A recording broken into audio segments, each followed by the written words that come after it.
My parents parented, man. When I would come to Chicago on my summer vacations, right?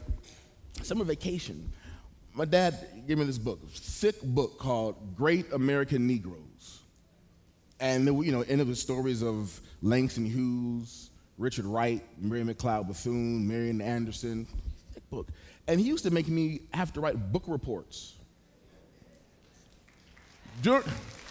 Why are you clapping? It's during my summer vacation.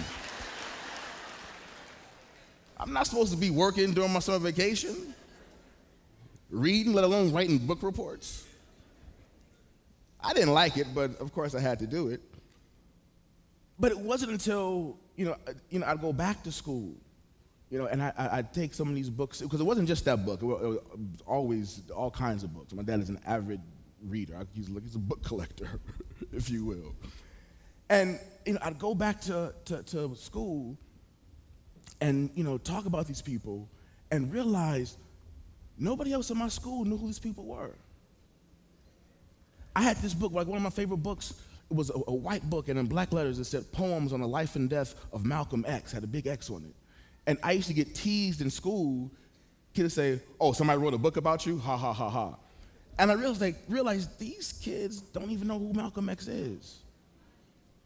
And it filled me with a sense of pride. I mean, I'm in elementary school, but it filled me with a sense of pride, because I realized that I was learning something that these other kids didn't know. I was learning something about myself.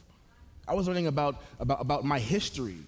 I was learning about the path that got me to where I was. And that really, I think it did so much to my self-esteem.